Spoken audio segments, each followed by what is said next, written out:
আছে 90 degree turn corner,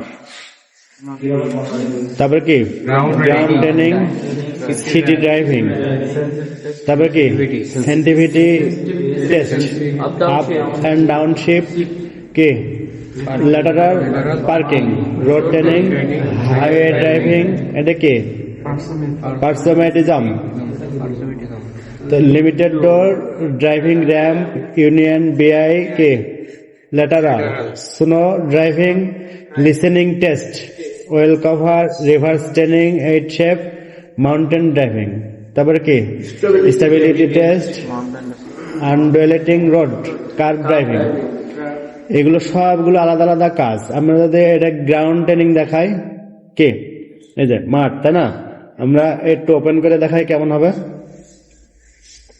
এই যে এটা, ঠিক আছে, গ্রাউন্ড ট্রেনিং। আবার যদি আমি ব্যাকে দিয়ে অন্য একটা দেখাই, তাহলে কি এই যে আবার রিটার্ন, কি দেখাবো 90 ডিগ্রি টার্ন কর্নার দেখাই। এই যে এটা 90 ডিগ্রি টার্ন কর্নার, বুঝা গেছে?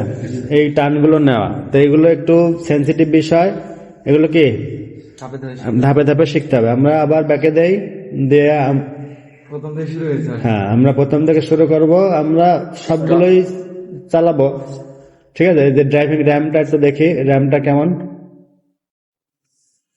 এই যে ওই র্যামটাও ওটার আগেরটার মতো, গ্রাউন্ডের মতো। হ্যাঁ, এগুলো সব টেস্টে আসতেছে বাংলাদেশে। ওই টেস্টগুলো কি দিবে, এই সেন্সর ভিত্তিক যে ড্রাইভিং ট্র্যাক হবে সেগুলো দেবে। যে কার ড্রাইভিং এ দেখি কেমন আছে, এই দেখেন কার ড্রাইভিং, এই সমস্ত টেস্ট গুলো কি বাংলাদেশের জন্য ফিল্ড টেস্টে আসতেছে, ঠিক আছে? তো এগুলো অনেক কঠিন একটা জিনিস, শিখলেই সহজ। আমাদের সবগুলো শিখবো, তাহলে কখন এসে শিখবো? দেরি করে এসে? তাহলে প্রথম যে